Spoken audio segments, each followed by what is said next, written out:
उत्तर प्रदेश के संभल में 5 दिन पहले मिली बावड़ी की कार्बन डेटिंग के लिए एएसआई की एक टीम पहुंच गई। भारत सरकार की संस्था एएसआई पुरानी इमारतों की जांच करती है और कार्बन डेटिंग तकनीक के जरिए पुरानी इमारतों की उम्र का पता लगाया जाता है। संभल के डीएम ने एएसआई को चंदौसी के लक्ष्मणगंज में मिली बावड़ी का सर्वे करने के लिए चिट्ठी लिखी थी, ताकि इस बात का पता लगाया जा सके कि बावड़ी कितनी पुरानी है। पुलिस प्रशासन की टीम के साथ एएसआई के 2 अधिकारी सर्वे के लिए लक्ष्मणगंज पहुंच गए। वहां उन्होंने पहले बावड़ी के आसपास की जमीन की जांच की, इसके बाद वो बावड़ी के अंदर घुस गए। एएसआई की टीम ने बावड़ी के अंदर मौजूद दीवारों की जांच की। बावड़ी बनाने में इस्तेमाल की गई ईंटों के सैंपल इकट्ठा किए। न्यूज 18 इंडिया के कैमरे पर आप देख रहे हैं उस पुरातत्व सर्वेक्षण विभाग की टीम को जो इस वक्त सर्वे कर रही है उस बावड़ी का, जिसे रानी सुरेंद्र बाला की बावड़ी कहा जाता है। सर्वे के लिए पहुंची एएसआई की टीम ने नगरपालिका प्रशासन को आदेश दिया कि बावड़ी की खुदाई में मिट्टी खोदने वाली मशीन का इस्तेमाल बिल्कुल भी न किया जाए। एएसआई ने यह भी आदेश दिया कि बावड़ी के आसपास खुदाई करने वाली भारी मशीनों को भी न खड़ा किया जाए, क्योंकि भारी मशीनों की वजह से बावड़ी को नुकसान पहुंच सकता है। सर्वे के दौरान एएसआई की टीम ने बावड़ी की पैमाइश भी की। पैमाइश में बावड़ी के एक गलियारे से दूसरे गलियारे की दूरी लगभग 19 मीटर मिली। बावड़ी में कुछ जगहों पर प्लास्टर उखड़ा हुआ मिला। एएसआई के अधिकारियों ने अनुमान लगाया कि बावड़ी कम से कम 170 साल से ज्यादा पुरानी हो सकती है। यानी बावड़ी की उम्र को लेकर जो दावा पहले किया जा रहा था, एएसआई की टीम ने भी उसकी उम्र तकरीबन उतनी ही होने का अनुमान लगाया। एएसआई के सर्वे के दौरान बावड़ी की खुदाई का काम भी लगातार 5वें दिन जारी रहा और बावड़ी के एक रहस्य से पर्दा उठता गया। न्यूज 18 की टीम भी कई दशक से जमीन में दफन हो चुकी बावड़ी को देखने चंदौसी के लक्ष्मणगंज में मौजूद रही। हम आपको दिखाएंगे कि रानी सुरेंद्र बाला की जो बावड़ी है वो कितनी पुरानी है और उसके अंदर किस तरह की चीजें हैं। 3 दिन पहले भी न्यूज 18 की टीम बावड़ी के अंदर पहुंची थी। हालांकि उस वक्त ज्यादा खुदाई नहीं होने की वजह से बावड़ी का पूरा ढांचा सामने नहीं आ सका था, लेकिन 5 दिनों की खुदाई के बाद बावड़ी का एक बड़ा हिस्सा सामने आ गया।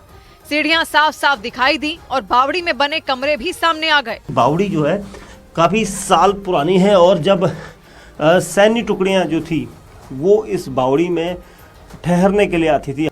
रानी की बावड़ी में घुसी न्यूज 18 की टीम को बाहरी तरफ से 10 घुमावदार दरवाजे दिखाई दिए। इसके अलावा खंभों पर बनी पुरानी नक्काशियां और आकृतियां भी नजर आईं। दावा किया गया कि बावड़ी को किसी भूल भुलैया की तरह बनवाया गया था। एक सिरे से घुसने पर उसके दूसरे सिरे पर निकला जा सकता था। बावड़ी के अंदर से कुछ वैसी ही तस्वीरें सामने आई जैसी तस्वीरें गाजा में बनी हमास की सुरंगों की सामने आई थी। हालांकि 5 दिनों की खुदाई के बाद भी बावड़ी के अंदर वाले कमरों में मिट्टी का अंबार नजर आया।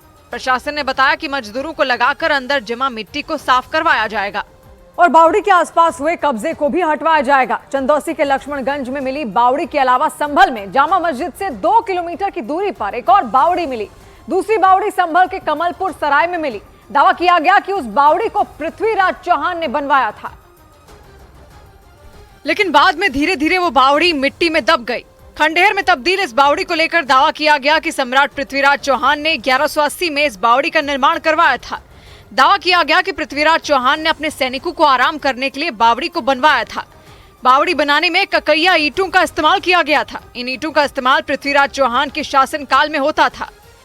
बताया गया कि बावड़ी पहले 5 से 7 मंजिलों की थी। मौजूदा समय में उसकी 2 मंजिलें ही नजर आ रही हैं। 3 मंजिल तो हम नहीं देखी, जंजीरें बहुत मोटी मोटी थी।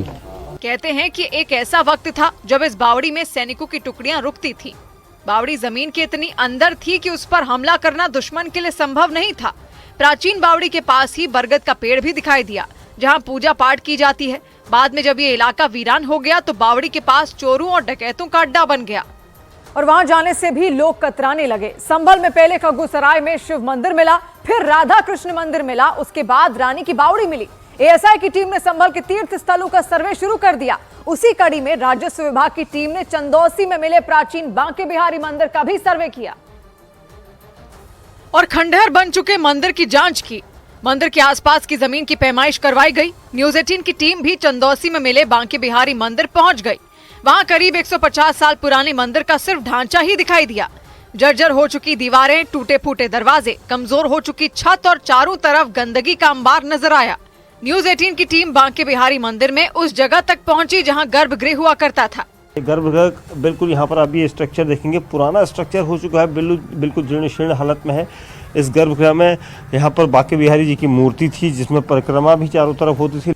मंदिर की दीवारों पर भगवान की मूर्तियां लगी दिखी। हालांकि वो काली पड़ चुकी थी। दीवारों पर कुछ जगह भगवान शिव का नाम लिखा दिखाई दिया। न्यूज़ 18 की टीम बांके बिहारी मंदिर के शिवालय में भी पहुंची। बताया जाता है कि भगवान शिव का एक पवित्र शिवलिंग था, जिसे भी यहाँ से लेकर लोग चले गए, क्योंकि ये सारा स्ट्रक्चर आपको दिखाई देगा, कई साल पुराना स्ट्रक्चर है, मजबूत स्ट्रक्चर है और यहाँ पर शिवलिंग हुआ करता था। दावा तो ये भी किया गया कि चंदौसी के लक्ष्मणगंज में जो बावड़ी मिली उसका एक रास्ता जमीन के अंदर होते हुए बांके बिहारी मंदिर तक आता था। बांके बिहारी मंदिर से रानी की बावड़ी की दूरी महज 150 मीटर के करीब ही है। बताया गया कि मंदिर के आसपास रहने वाले हिंदू समुदाय के लोगों ने पलायन कर लिया। बाद में मंदिर की जमीन पर दूसरे समुदाय के लोगों ने कब्जा कर लिया। मंदिर में पूजा पाठ बंद हो गई और मंदिर खंडहर में तब्दील हो गया।